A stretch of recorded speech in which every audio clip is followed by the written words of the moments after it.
পৃথিবীর মুখে সব নবীরা ধনাঢ্য পরিবারে এসে ভালোভাবে লালিত পালিত হতে পারে না, হয় নাই। এতিম হয়ে গরিবের ঘরে তাদের জন্ম হয়েছে বেশিরভাগ নবীদের। বিশেষ করে দাউদ আলাইহিস সালাম, সুলাইমান আলাইহিস সালাম, মুসা আলাইহিস সালাম, এরা রাজ পরিবারে তাদের জন্ম হয়েছে। এরা বুক ফুলে সাহসের সাথে তারা নবুয়তের দায়িত্ব পালন করেছে। কন্যা সুবহানাল্লাহ।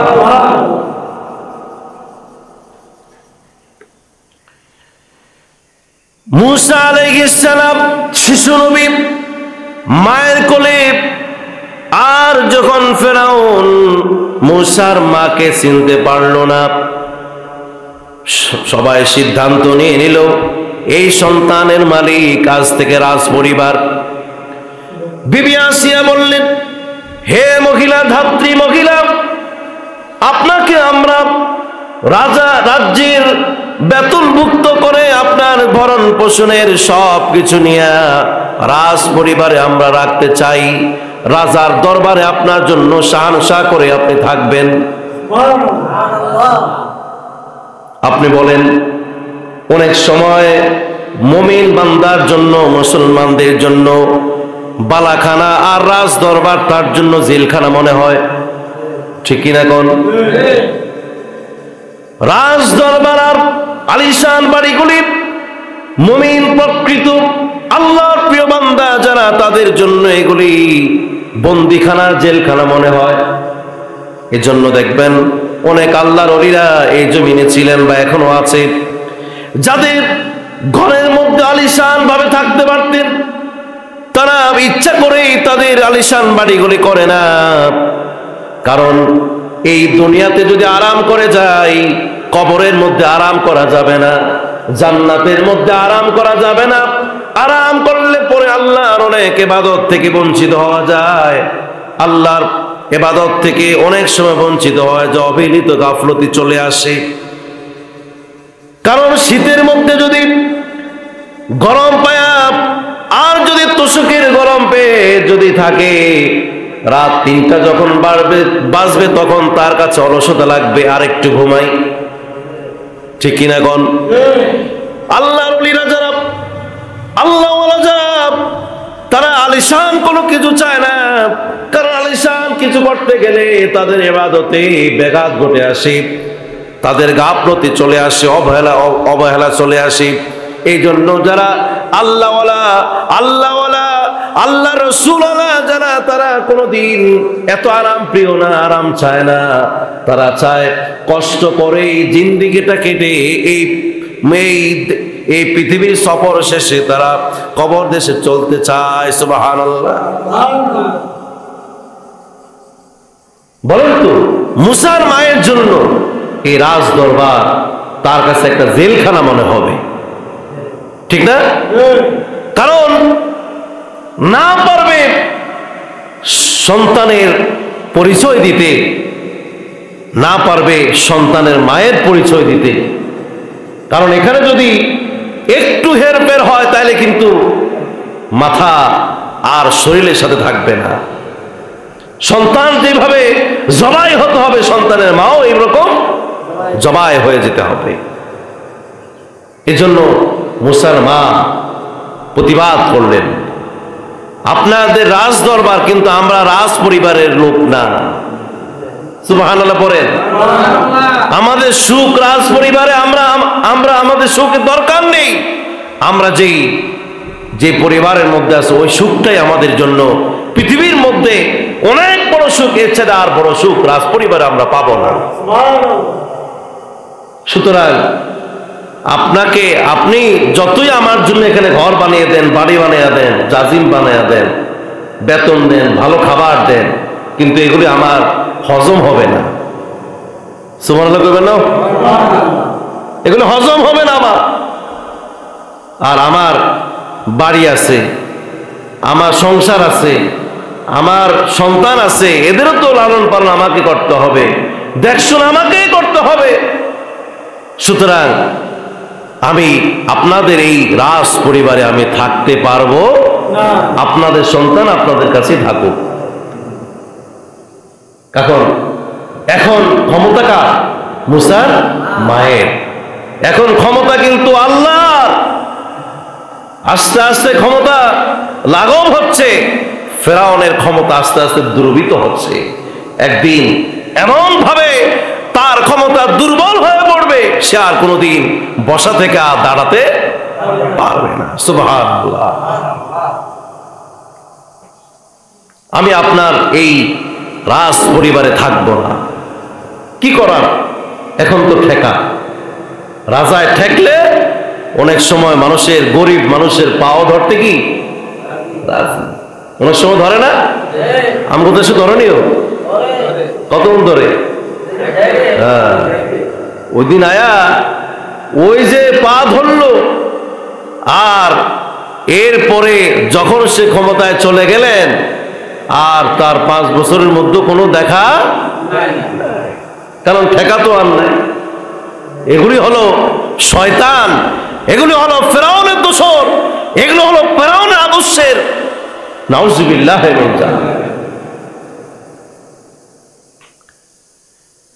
প্রিয় ভাইরা আমার, সন্তান তো লালন পালন করতে হবে। বিবি আসিয়া সিদ্ধান্ত দিয়ে দিলেন, আপনি আপনার বাড়িতেই থাকবেন, তবে রাজ পরিবার থেকে, রাজ দরবার থেকে আপনার বেতনের ব্যবস্থা করা হবে।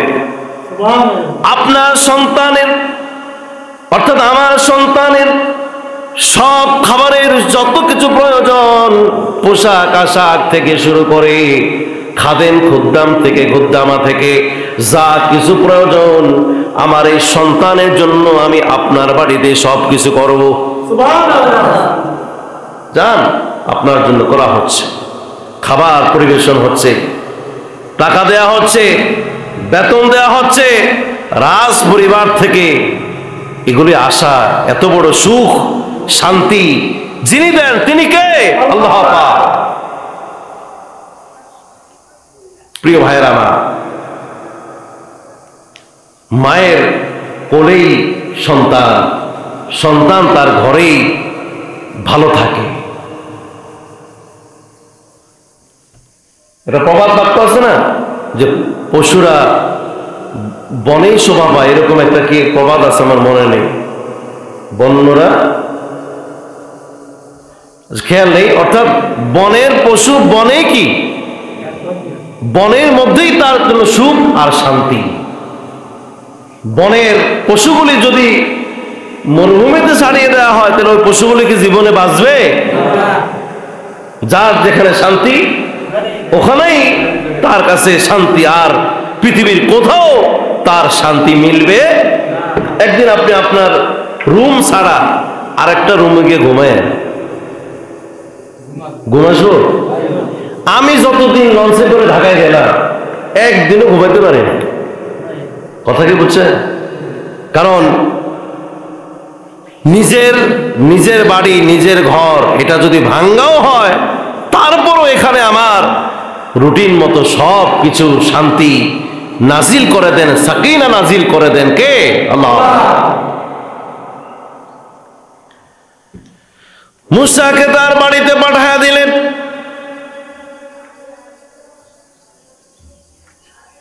এদিকে ফাঁকে ফাঁকে বিবি আসিয়া নিজেও আসে, কাউকে পাঠায়, খোঁজ খবর নেয় সন্তান কেমন আছে, ভালো আছে কিনা। একদিন মুসার মা রাজ দরবারে কোনো একটা কাজের জন্য আসলেন। বিবি আসিয়া বেহুশ হয়ে যেতেন, একদিন যদি মুসাকে না দেখতে পাইতেন পাগলের মতো হয়ে বললেন, হে মহিলা ধাত্রী, আমার মন চায় আমার শিশুটাকে একদিন আমার বাড়িতে আনার জন্য। সুবহানাল্লাহ। মহিলা বললেন, বিবি আসিয়া আপনি যেভাবে চান সেইভাবে হবে, আপনি যদি বলেন ওইভাবে হবে, এর ব্যতিক্রমে আমি করব না, কারণ সন্তানের মালিক আপনি। বিবি আসিয়া বললেন, আর একটু চিন্তা করলেন আর দেখলেন শিশুকে এমনি আনা যাবে না, রাজ পরিবারের রাজার সন্তান, রাজার মেহমান, এভাবে আনলে চুরি করে আনলে হবে না, পুরা দেশ ডাক ডোল পিটায়া মানুষদেরকে জানায়া তারপরে অনুষ্ঠান করে আমার সন্তানকে আমি আমার বাড়িতে রাজ পরিবারে আনতে চাই। সুবহানাল্লাহ। আল্লাহর এই নবী শিশু নবী, যদিও শিশু যেখানে যায় তার সম্মান বাড়ায়া দেন কে? তার সম্মানের অভাব নাই, তার সম্মানের কোনো অভাব নাই।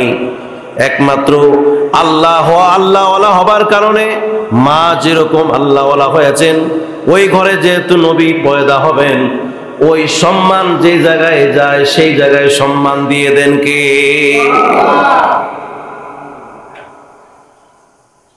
দিন ধার্য করা হলো, দিন ধার্য করা হলো, অমুক দিনে রাজার মেহমান ঘরে আসবে, সব কিছু সজ্জিত করা হলো, অনুষ্ঠান শুরু হয়ে গেল। এই রাজার ছেলের জন্য, রাজার সন্তানের জন্য, রাজপুতের জন্য হাদিয়া তোহফা, মন্ত্রীরা, উজিররা, দেশবাসী, ফেরাউনের হিতাকাঙ্ক্ষী যত বন্ধু বান্ধব, উপহারের কোনো অভাব আছে? হ্যাঁ, সবাই উপহার সন্তানের জন্য। এমনকি সন্তানের যে লালন পালন করলেন, সন্তানের মায়ের জন্য অনেকে অনেক উপহার নিয়ে এসেছেন।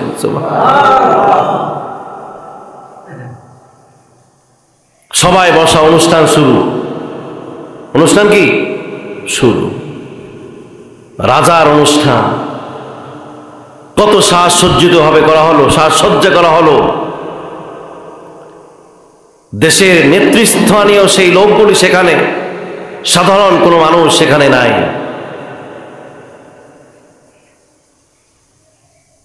সবার দৃষ্টি এখন কোন দিকে? মুসার দিকে। কার দিকে? মুসা নবীর দিকে। এখানে আকর্ষণীয় যিনি, তিনি কে? মুসা নবী। কন্যা সুবহানাল্লাহ। মুসা নবী, ফেরাউন সে তার সন্তান দাবি করেছে, সবার দৃষ্টি মুসা নবীর দিকে। কিভাবে হাসে, কিভাবে বসে, কি করে, সবাই বাচ্চার দিকে নজর তাকায় রইল। বিবি আসিয়া যত্ন করে কোলের মধ্যে নিলেন, হাসাহাসি করলেন, সবাই কোলে কোলে নেয়। এবার পালা হলো ফেরাউন কোলে নিবে। চিল্লা কন্যা আল্লাহু আকবার। সব দিকে স্লোগান শুরু হয়ে গেল। এখন কোলে নিবে কে? ফেরাউন। ফেরাউন শিশু নবীকে কোলে নিবে, আদর করবে, যত্ন করবে, একটু চুমু খাবে। বাবাদের কাজ তো এটাই। আরে দুর্ভাগা, কোলে যাওয়ার সাথে সাথে ফেরাউনে দাঁড়িয়ে ছিল। ফেরাউনে কি ছিল? লম্বা লম্বা দাড়ি, কি দেহতা! রাজা আর কি, রাজার মতো রাজা, দেহ যেরকম রাজাও তেমন। ভাইরা আমার, মুসা আলাইহিস সালাম এই পৃথিবীতে যত নবী পাঠাইছে, সবচাইতে জিদি যে নবী ছিলেন, ওনার নাম কি?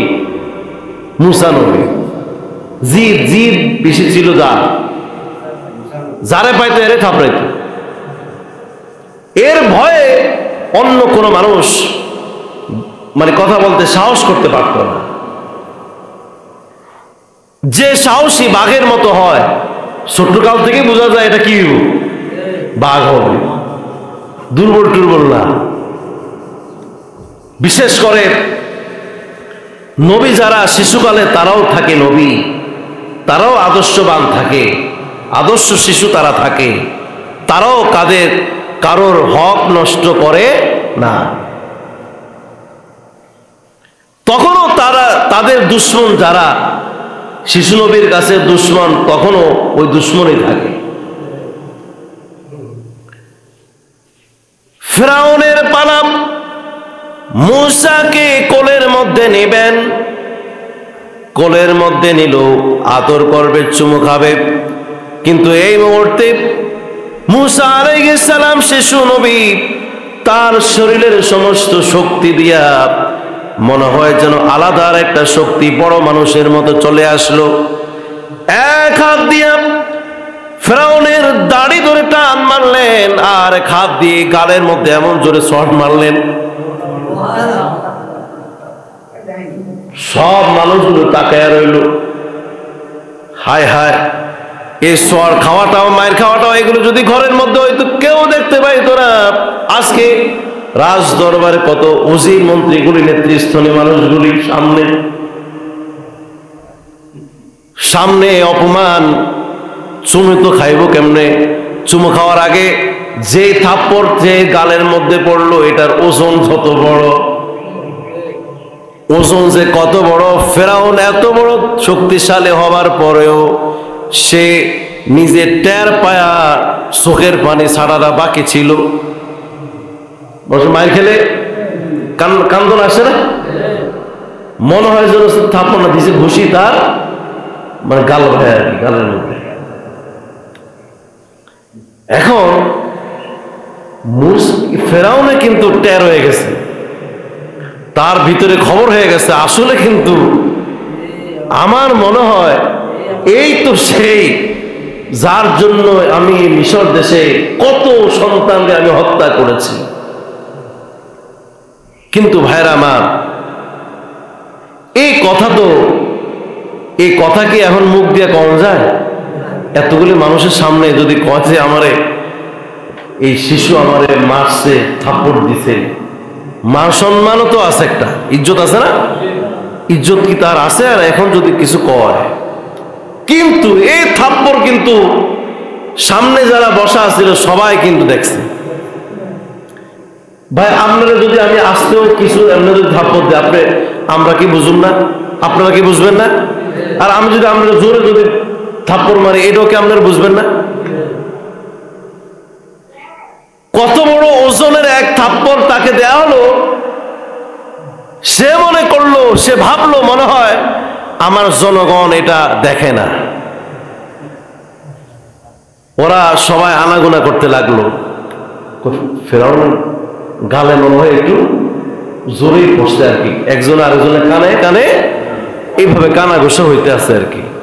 শেষ পর্যন্ত তার কানেই চলে আসলো যে জাহাবানা হুজুর, মনে হয় গালের মধ্যে একটু জোরেই পড়ছে আর কি, কথাই বলছে। এখন তো এখন আর তো ইজ্জত টুকে লাভ নাই, এখন আর ইজ্জত তো সবে গেল, এখন আর ইজ্জত গনে লাভ নাই। কারণ মনে হয় আমি যেই দুশ্মনের কথা ভাবছিলাম, ওই দুশ্মন এখন আমার কোলে। এই ফ্যানগুলো একটু অফ করে দেন, ফ্যানগুলো একটু অফ করে দেন। আপনারা সবাই যখন বলল, আমার দিকে একটু খেয়াল করেন, সবাই যখন কানাঘুষা করে তার কান পর্যন্ত গেল, আমার গালে একটু থাপ্পড়টা জোরেই পড়ছে। সুতরাং আমি এই সন্তানের জন্য ভয় করছি, আমার দৃঢ় বিশ্বাস এই সন্তানই হলো আমার সেই দুশ্মন। কন্যা নাউজুবিল্লাহ। সিপাহী ডাক দেওয়া হলো, তরবারি আনার জন্য বলা হলো। বিবি আসিয়া দেখে কিরে, অনুষ্ঠান হলো একরকম, ঘটনা দিয়ে আরেক দিকে যাইতেছে, ঘটনাটা কি? শিক্ষা আমি দিব, তবে এখন দিব না, আমি একটু ঘটনাটা ঘোরাটে করে নেই, আবার ঘটনার জায়গায় এনে নেই, ঘরে গিয়ে সাহিত্য হবে, সবার সামনে না। সাহিত্য করুন কই? আয় ঘরে আসো, রাত্রে তো ঘরে আসতে হবে। ফেরাউন ঘরে যাইব না? কথা বুঝেন আপনারা, বুঝেন আমার কথা? ঘরে তো যাইতে হবে, ঘরেরটা ঘরে। তখন বিবি আসিয়া বললেন, আপনি এটা কি করেন? এরকম তো বাচ্চাদের এগুলি স্বভাবিক। বাচ্চারা গিয়া চুল ধরে টান দেয়, কান ধরে টান দেয়, খামাসি দেয়, দেয় না? কথা করে দেয়নি? তা আমরা কথা কর না কা? হাতে যা পায় তাই কি করে টান দেয়, এরা ধরে মুখের মধ্যে নেয়, কামড়ায়, কত কিছু করে, বাচ্চাদের কাজ। আমরা একজন খোদা হয়ে আপনার জ্ঞান কি একটুও নাই? আমরা জ্ঞান নাই যে ছোট বাচ্চারা তো এরকম করে? কয় না, আমার বিশ্বাস হয় না। কারণ গালের মধ্যে যে ওজনের থাপ্পড় হসছে, আমার সন্দেহ লাগে। বাচ্চারা এই এমনি থাপ্পড় দেয় না, যেমনি এই বাচ্চা আমারে থাপ্পড় দিচ্ছে, আমার পুরো শরীর ব্যথা শুরু হয়ে গেছে। প্রিয় ভাইরা আমার, দুনিয়ার সমস্ত মানুষ যদি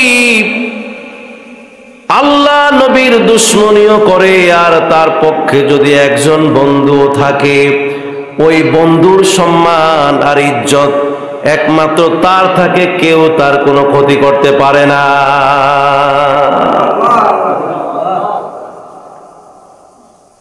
কোন নবীকেই কেউ কোনোদিন ক্ষতি করতে পারে না।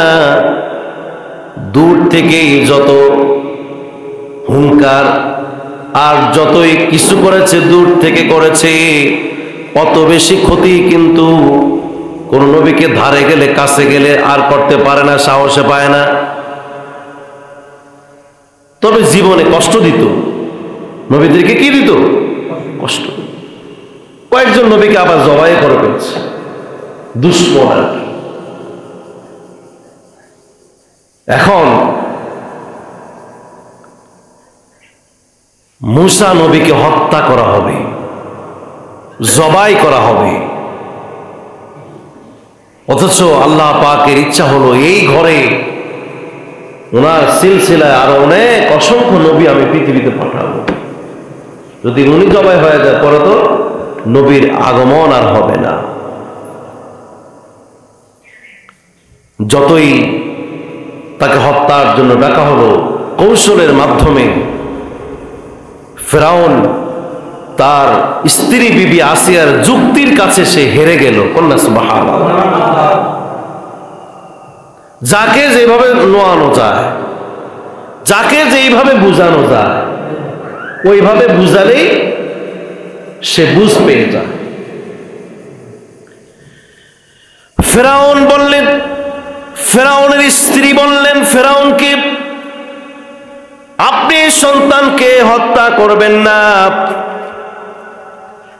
আল্লাহ পাক বলেছেন, ফেরাউনের স্ত্রীর কথা বললেন,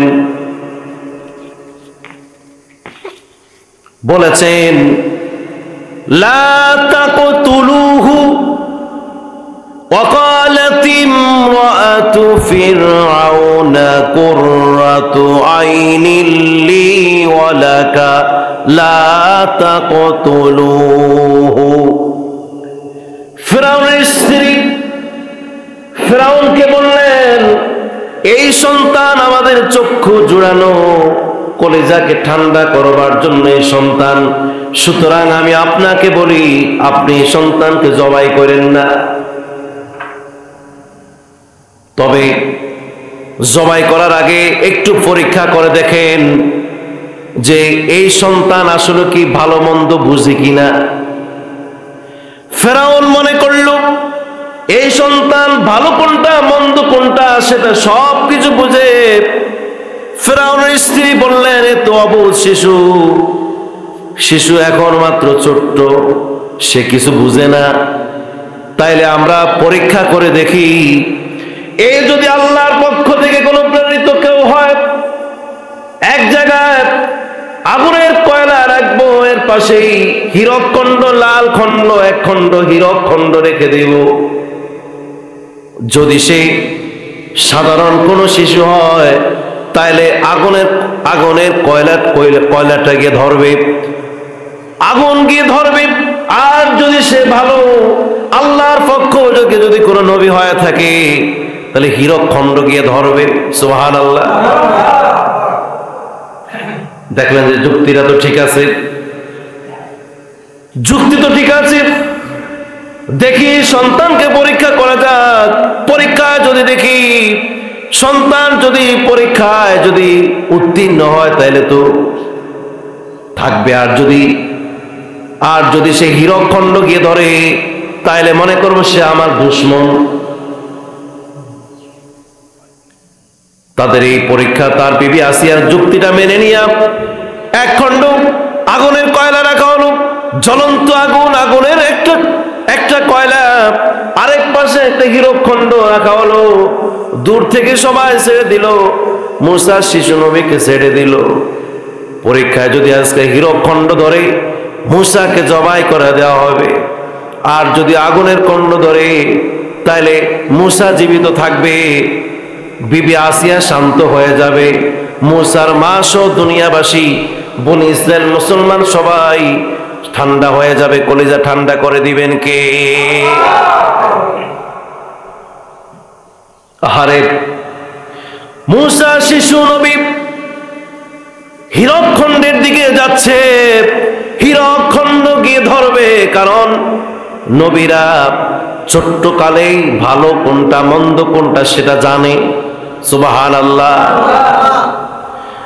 শিশু নবীরা ছোট্ট কালেই কারো হক নষ্ট করে না, কারো হক কখনো নষ্ট করে না, ছোট্ট থেকে বড় হোক কখনো কারো কোনো হক নষ্ট করে না।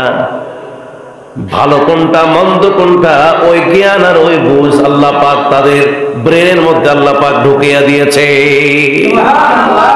ছোট্ট একটা উদাহরণ, রাসূলুল্লাহ সাল্লাল্লাহু আলাইহি ওয়াসাল্লাম বিবি হালিমার ঘরে যেদিন গেলেন, বিবি হালিমার ডান স্তনের বুকের দুধ পান করেন, কিন্তু বাম স্তনের মুখে দুধের মধ্যে তিনি মুখ দেন না।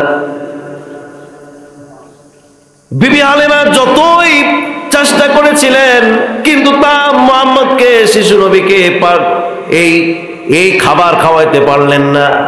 এর কারণ হলো বিবি হালিমার আরেকটা সন্তান ছিল, ওই সন্তানের হক যেন নষ্ট না হয়। ছোট্ট শিশু নবীও ওই সময় হক নষ্ট করেন না। ভালো কোনটা মন্দ কোনটা শিশু নবী সব সময় বুঝতেন। ভাইয়েরা আমার, ভালো মন্দ যদি না বুঝতেন, মক্কা থাকাকালীন জাহিলিয়াতের জমানায়, শিরকের জমানায় মূর্তি পূজাগুলি কাবা শরীফের মধ্যে ছিল, প্রত্যেকের ঘরে ঘরে মূর্তি ছিল। ছোট্ট কাল থেকে কোনো সময় নবীজি কখনো এই মূর্তির সামনে গিয়া কখনো সেজদা দেয় নাই। সুবহানাল্লাহ। তিনি ছোট্ট কাল থেকে বুঝতে পারতেন সৃষ্টিকর্তা একজন, তিনি কে? আল্লাহ। ওই আল্লাহ ছাড়া কোনো মূর্তি নাই, কোনো খালেক নাই, কোনো মালিক নাই, কোনো আল্লাহ নাই। সব সময় এগুলি বুঝতেন, ভালো কোনটা মন্দ কোনটা সব সময় নবীরা শিশুকালীন থাকা অবস্থায় বুঝতে পারতেন। প্রিয় ভাইরা আমার, যদি বুঝতে না পারতেন জাহিলিয়াতের মধ্যে তিনি আটকা পড়ে যেতেন। সব নবীরা জাহিলিয়াতের মধ্যে ডুবে যাইত, কিন্তু কোনোদিন কোন নবী আর পয়গাম্বর শিশু থেকে বড় হওয়া পর্যন্ত কোনোদিন কেউ জাহিলিয়াতের একটু আঁচ তাদের শরীরের মধ্যে পর্যন্ত ঢোকে না।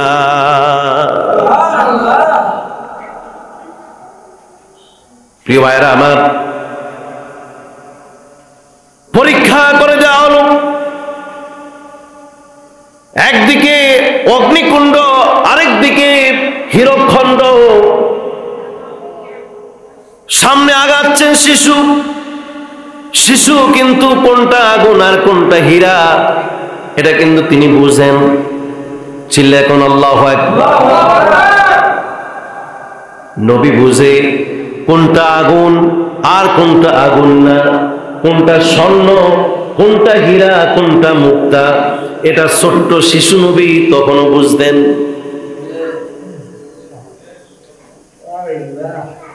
শিশু নবী আগাচ্ছেন, আগাতে গিয়া শিশু নবী এখন যায় কোন দিকে? হীরার দিকে। সুবহানাল্লাহ পড়েন। হীরা ধরবে, হায় হায়, এখন যদি হীরা ধরে তাহলে আর বাঁচার উপায় থাকবে, একটু কৌশল করতে হবে। কি করতে হবে? কৌশল। কৌশল করলে সেটা আর কোনো সমস্যা থাকে না। সবাই জয় জয়কার, ফেরাউন জয়লাভ করবে, আর বিবি আসিয়া ঠকে যাবে, ঠকবে। কারণ শিশু কোন দিকে যায়? হীরার দিকে যায়। বিবি আসিয়ার কলজার লগে নাই। হায় হায় হায়। কারণ মা চায় সন্তান বাঁচুক, আমি মরে যাই। কি মায়া মোহব্বত আল্লাহ পাক মায়েদের কলিজায় ঢেলে দেন। সুবহানাল্লাহ। হীরা গিয়া ধরবে, ঠিক এমন সময় তার হাতটা জিব্রাইলকে পাঠায়া বললেন, তুমি গিয়ে এই মুহূর্তে আগুন ধরো, আগুন আগুন। সুবহানাল্লাহ পড়ে নবীরা কষ্ট করতে হবে। আগুন ধরেই মুখের মধ্যে দিয়ে ফেলছে। এমন ভাবে বুঝাতে চাচ্ছেন, এই শিশু কিছুই বুঝে না, শুধু আগুন ধরবে না, আগুন লইয়া খাওয়া শুরু করে দিল। অন্যান্য সাধারণ শিশুর স্বভাবের মতো, আচরণের মতো এই শিশু করে ফেললো। তবে আল্লাহ পাক এই শিশুকে সাধারণ শিশুদের সাথে নয়, এই শিশুকে এই রাজার সিংহাসনে একদিন বসাবেন।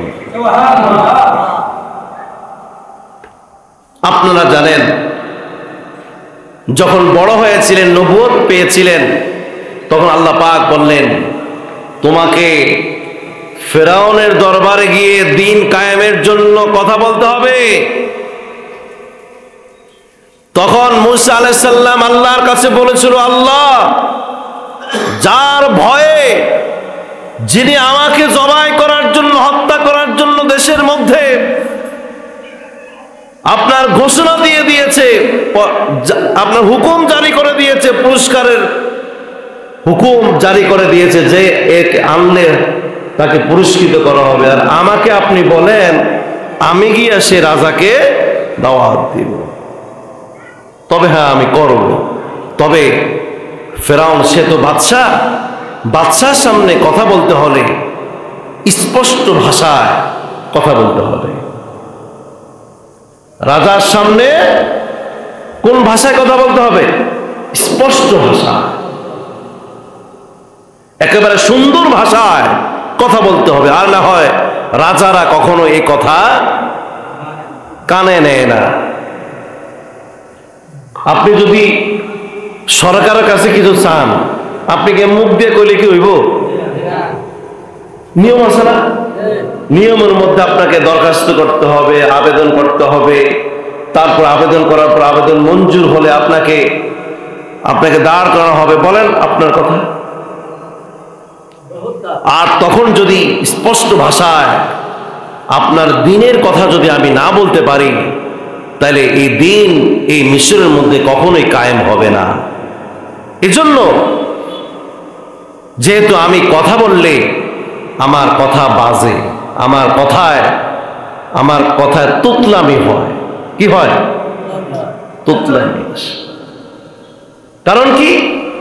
ওই যে আগুন নিয়ে মুখের মধ্যে নিলেন, সেদিন জিহ্বার একাংশ তার একটু জ্বলে গিয়েছিল, যার কারণে তার কথাগুলি অস্পষ্টভাবে বের হতো।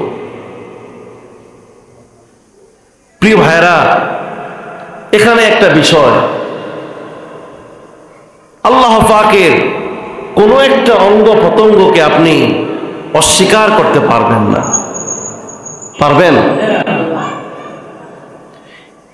একটা অঙ্গ যদি একটু অকেজো হয়ে পড়ে, একটু কিঞ্চিত পরিমাণ যদি এদিক সেদিক হয়ে যায়, তাহলে ওই অঙ্গ প্রত্যঙ্গ জীবনেও আর কোনোদিন যত চিকিৎসা হোক তা দিয়ে অরিজিনাল আর সে অঙ্গ প্রত্যঙ্গ বানানো কি নয়, সম্ভব নয়। শুকরিয়া আদায় করতে হবে। জিহ্বার শুকরিয়া আদায় হলো জিহ্বা দিয়ে আল্লাহকে ডাকা, জিহ্বা দিয়ে অপবিত্র কথা না বলা। চোখের হক হলো চোখ দিয়ে ভালো জিনিস দেখা, অন্যায় কিছু না করা। কানের হক হলো কান দিয়ে ভালো কিছু শোনা। তাইলে কি আপনার জিহ্বা এত শক্তিশালী হবে, এই জিহ্বা দিয়ে যেটাই বলেন সেটাই আল্লাহ পাক কবুল করে থাকেন। যেদিকে তাকাবেন আপনার এই চোখের পাওয়ারের কারণে অনেক কিছু হয়ে যাবে। দৃষ্টিশক্তি, কানের শক্তি, দেহের শক্তি, আপনার একটা ফুঁও পর্যন্ত কারো গায়ের মধ্যে পড়লে সেই গায়ের অসুস্থতা, যত কিছু গাফলতি সব ভালো হয়ে যায়। সুবহানাল্লাহ। কারণ তার জবান কি? পবিত্র জবান। যাই হোক, মূসা আলাইহিস সালাম এই অগ্নিকুণ্ডটা, অগ্নির কয়লাটা তার জিহ্বার মধ্যে নেওয়ার কারণে তিনি আর বড় হয়ে স্পষ্ট ভাষায় কথা বলতে পারে না। এজন্য তিনি সবসময় পড়তেন, আমার সাথে পড়েন, রব্বি জিদনি ইলমা। পড়েন, রব্বি জিদনি ইলমা, রব্বি ইশরাহ লি সাদরি ওয়া ইয়াসসির লি আমরি ওয়াহলুল উকদাতাম মিন লিসানি ইয়াফকাহু কওলি। এটা মূসা আলাইহিস সালামের দোয়া। সুবহানাল্লাহ। এটা কার দোয়া? সে কবে দোয়া করে গেছেন, এই দোয়াটা আমরা উম্মতে মুহাম্মদীর এখনো পড়ি। এটা পড়লে কি হবে জানেন? পরীক্ষিত। এই আয়াতে কারিমা পড়লে আপনার মুখের তুতলামিগুলি, জড়তাগুলি সব দূর করে দিবেন কে? আল্লাহ। এটা পরীক্ষিত আমি নিজে। আমি এক সময় এমন তুতলাইতাম, কথা বলতে আমার খুবই কষ্ট হতো। বিশেষ করে যখন আলিমের ক্লাসে যখন উঠি, আলিমের ক্লাস থেকেই আমি কথা বলতে খুব কষ্ট হতো। মানুষের তুতলায়, দেখেন না, তুতলাইতে গিয়ে মানে কথা ভালোভাবে উপস্থাপন করতে পারে না। এটা প্রায় আমার কামিলের ক্লাস পর্যন্ত এরকম তুতলামে আমার ছিল। সব সময় আমি ক্রন্দন করতাম আর বলতাম, আরে আমি যদি অন্য মানুষের মতো স্পষ্ট কথা বলতে পারতাম, কথাগুলি যদি না বাঁচত। অনেক সময় ক্লাসের মধ্যে কোনো প্রশ্ন করতে আমি পারতাম না। প্রশ্ন ভিতরে অনেক কিছু আছে কিন্তু বলতে পারি না। কেন? তুতলামের কারণে আমি বলতে পারতাম না। অনেক সময় বসে থাকতাম আর আমি সবসময় এটা পড়তাম, রব্বি ইশরাহ লি সাদরি ওয়া ইয়াসসির লি আমরি ওয়াহলুল উকদাতাম মিন লিসানি ইয়াফকাহু কওলি। আমি পড়তাম, রব্বি ইশরাহ লি, হে আমার প্রভু, আমার সদরি, আমার বক্ষটাকে আপনি প্রশস্ত করে দেন, ওয়া ইয়াসসির লি আমরি, আর আমার যত জটিল কাজগুলি আছে সব জটিল কাজগুলো আপনি সহজ করে দেন, ওয়াহলুল উকদাতাম মিন লিসানি, আমার লিসান, আমার জিহ্বার যত জড়তা আছে সব জড়তাগুলো আপনি দূর করে দেন। সুবহানাল্লাহ। আলহামদুলিল্লাহ, এখন আমি কথা বলতে পারি।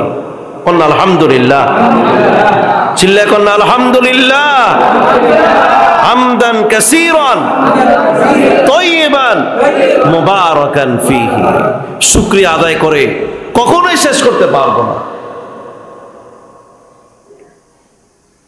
কোরআনের এক একটা আয়াতের পাওয়ার, কোরআনের এক একটা আয়াতের শক্তি আপনাকে,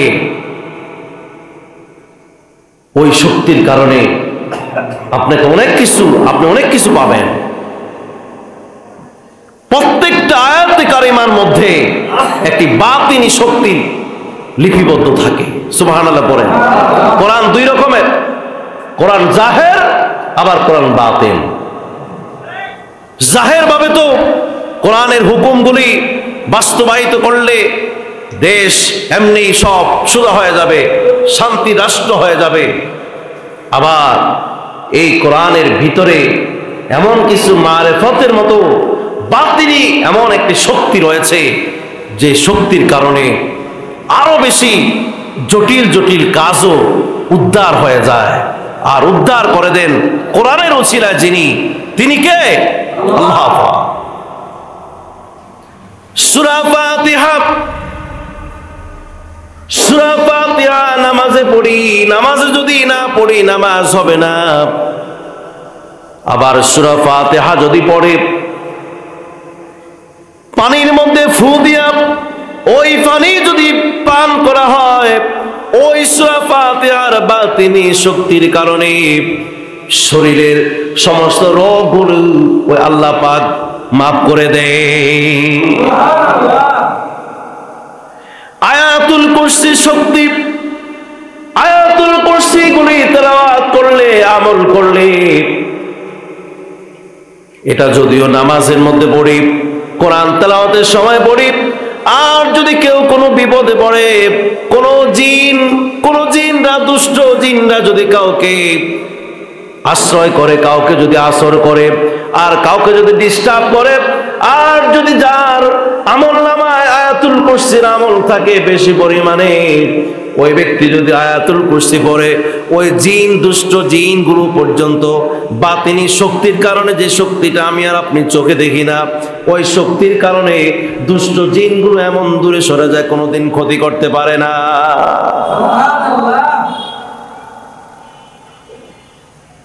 সূরা তারিক, ওয়াস-সামাই ওয়াত-তারিক, ওয়া মা আদরাকা মাত-তারিক, এই সূরার যে শক্তি, এই সূরার যদি আমল করা হয়, আর এই সূরার আমল করলে আপনার যত দুশমন রয়েছে, যত শত্রু রয়েছে, আর আপনার জিন দুশমন, মানুষ দুশমন, যত দুশমন থাকুক না কেন, ওই আমলটা থাকলে বাতিনি একটি পাওয়ারের মাধ্যমে আপনার জবান দিয়ে যেদিন সূরা তারিক বের হয়ে যাবে, ওই দুশমনটা আর কোনোদিন আপনার দুশমনি করতে পারবে না। চিল্লে এখন আল্লাহু আকবার। কোরআনের এই শক্তি আসেনি? হ্যাঁ,